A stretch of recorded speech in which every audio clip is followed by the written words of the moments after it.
जो भी verb, गेहन, common, बिजुखन, फ्रागन, श्राइबन, राउखन, कोखन, स्प्रेशन, हर एक वर्ब नाउन बन सकती है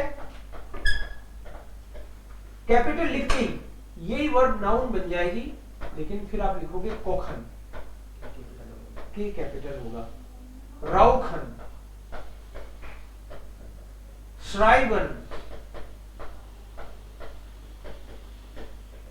dein Schreiben ist gut, तुम्हारी राइटिंग तो बड़ी बढ़िया है।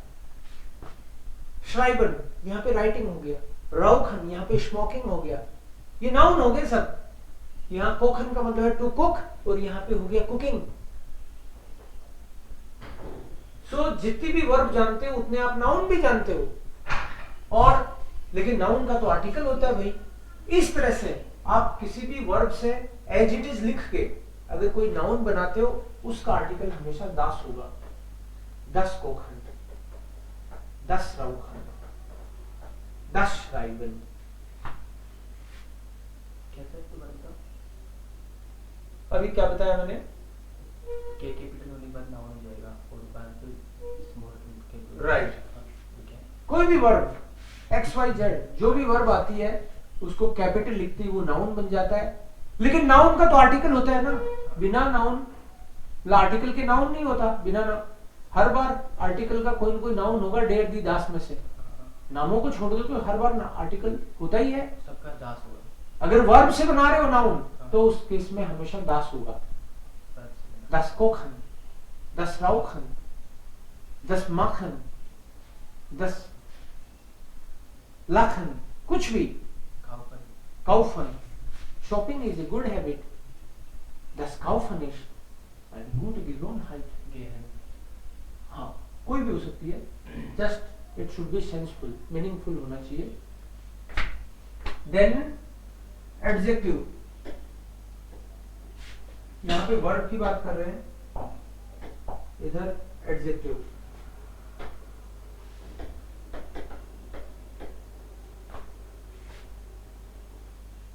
कोई भी वर्ब जैसे कोखन है, इसका पेशवाई क्या होगा?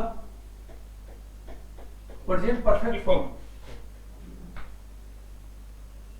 gekocht। राउखन का geraucht, श्राइबन gestreift, स्प्रेशन gesprochen। ये सारे पेशवाई है ना, ja, तो ये भी तो वर्ब की फॉर्म ही है। yes, नॉर्मल वर्ब थी, कैपिटल लिख दिया तो नाउन बन गई। और उसी वर्ब को अगर आपने प्रेजेंट परफेक्ट के फॉर्म में लिख दिया तो वो एडजेक्टिव भी बन जाती है। हर एक पेशवाई अपने आप में एडजेक्टिव भी है। ये धीरे धीरे चीजें आपको क्लियर होंगी। जैसे कोई बोले मुझे तो उबले हुए अंडे चाहिए, तो उबले हुए अंडे, कौन से अंडे चाहिए? उबले हुए। तो उबले हुए तो gekocht होता है, कोखन का gekocht, ये अपने आप में एडजेक्टिव बन गया। अंडे को तो बोलते हैं आयर, 10 आई सिंगुलर और प्लूरल भी आयर। 10 आई दी आयर।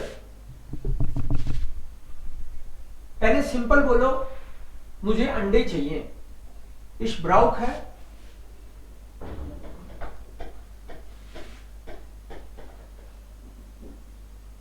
आयर,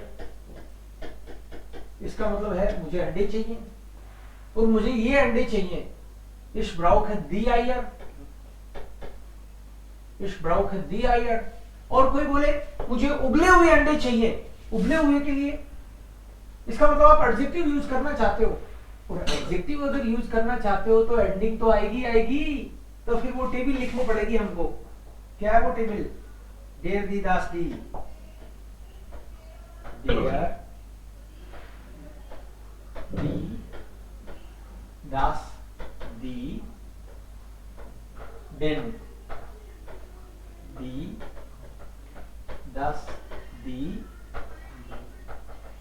डेम, डेन प्लस एन। ये अगर ये आपको पता है, पिस्टल थी ना एक सर, पिस्टल के अंदर क्या आता है? ई, और पिस्टल के बाहर एन। ये एडजेक्टिव की एंडिंग ही तो है, नॉमिनेटिव, आकुजाटिव, दाटिव। सो इश ब्राउक है दी आयर, इसका मतलब तो है आई नीड द एग्स, लेकिन उबले हुए बोलना हो तो क्या होगा? इश ब्राउक है दी, उबले हुए यहां लिख देंगे, और आयर। अब उबले हुए को बोलते क्या है? उबले हुए गेकॉक्ट। कॉकन का मतलब टू कुक भी होता है, टू बॉयल भी होता है ना, दोनों ही होता है। सो गेकॉक्ट यहाँ पे ये एडजेक्टिव है। अब एंडिंग भी लगाने का मन कर रहा है ना, क्योंकि नाउन आ रहा है उसके बाद में, तो अगर नाउन भी आ रहा है तो इसका मतलब है इसकी एंडिंग भी होगी। सो इश ब्राउक है दी, ये सिंगुलर है कि प्लूरल? प्लूरल में एंडिंग क्या होती है? ईएन। तो ये नॉमिनेटिव वाला है कि आकुजाटिव की डाटिव? आकुजाटिव। क्यों भाई? क्योंकि ब्राउखन है, वर्ब आकुजाटिव है, तो ऑब्जेक्ट भी आकुजाटिव होगा। तो यहाँ पे दी के साथ में जो भी एडजेक्टिव आएगा उस एडजेक्टिव में क्या लगाओगे? ईएन। तो सेंटेंस क्या बनेगा? इश ब्राउक है दी गेकॉक्टन आयर। खैर, ये चीज मुझे अभी बतानी नहीं थी, लेकिन ये चीज मेरे को अभी बतानी थी, तो उसके साथ में ये भी दिमाग में आ गई। ठीक है, बट आपको धीरे धीरे जैसे नए नए पॉइंट पता चलते जाएंगे, दिमाग खुलेगा आपका, फिर आप फ्रीडम फील करोगे कि हाँ मैं ऐसे भी एक्सप्रेस कर सकता हूँ। सो मजेदार बात है कि जो वर्ब है वो एडजेक्टिव भी है, वर्ब है वो नाउन भी है। तो ये चीज धीरे धीरे समझ आएगी। इसमें डाउट है तो बोलो, अभी एक दो सेंटेंस बना सकते हैं। मैं उबली हुई चाय पी रहा हूं। मैं उबली हुई चाय पी रहा हूं या पीता हूं। इस तरीके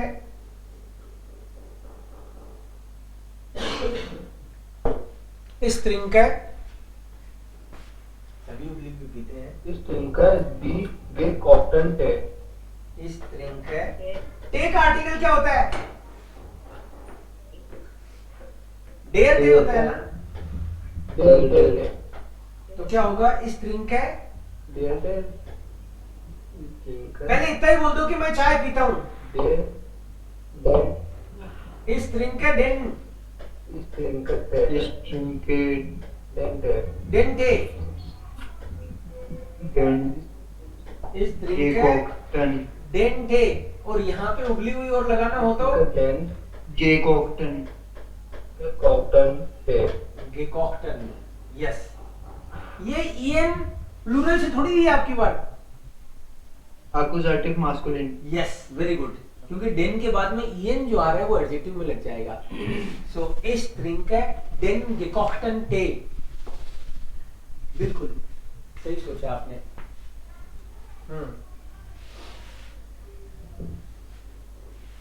verkauft, gebraucht,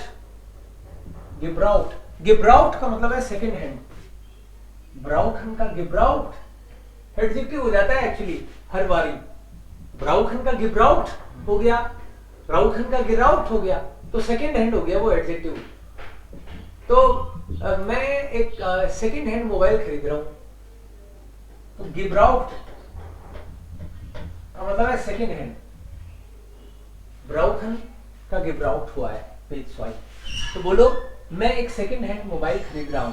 सोचो आराम से, फिर बोलना, टेक योर टाइम, जल्दबाजी नहीं अपन को।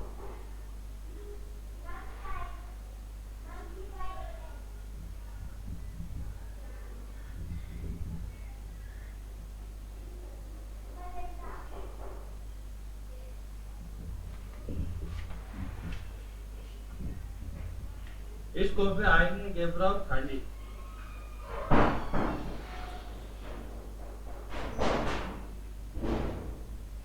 फिर से बोलो। Ich kaufe einen Kauf. Ich kaufe, yes, yes, try. ein Ich gebraucht kaufe einen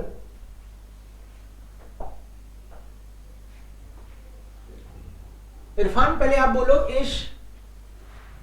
Ich kaufe einen gebraucht Handy. Handy का आर्टिकल क्या होता है? Das Handy.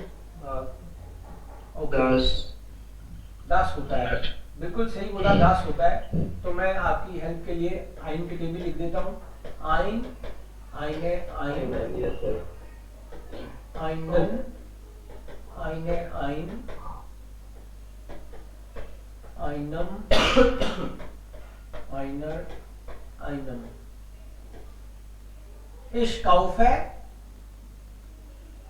eines आइनस, Einen sir. आइनन, Ein. आइन आएगा। ein आइन क्यों आएगा? क्योंकि काउफन आकुजाटिव है और ये दास है, तो Neutral. दास के हिसाब से neutral accusative neutral Ich आकुजाटिव। kaufe ein Gebroch. Adjective क्या है? एडजेक्टिव है gebraucht। तो एंडिंग भी लगेगी क्या? Ja. क्या?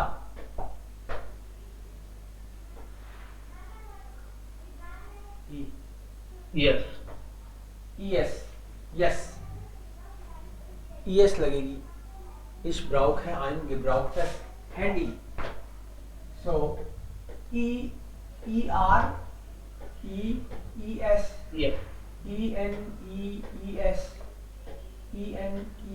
EN। सो इस काउफ है, आइन gebraucht है, हैंडी।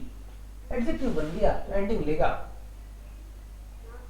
इसका मीनिंग क्या है? Ich kaufe einen gebrauchten Handy. इसका मतलब है कि मैं एक सेकंड हैंड मोबाइल खरीद रहा हूँ। gebraucht सेकंड हैंड होता है, यूज किया हुआ। Okay sir. तो एडजेक्टिव हो गया वो यूज किया हुआ। जैसे कोई बोलता है नॉय, नॉय मतलब नया, ये भी एडजेक्टिव है। और gebraucht मतलब यूज किया हुआ। ऐसे पुराना भी बोल सकते थे। पुराना आल्ट, पुराना कह सकते हो आप। पुराना मोबाइल खरीद रहा हूं तो आल्ट यूज कर लो। आज भी use करते हाँ। सो ये है। आपको एक होमवर्क दिया था कल मैंने, टेक्स्ट पढ़ने के लिए बोला था ना, किया? ट्रांसलेशन हाँ, ट्रांसलेट किया था। ओके।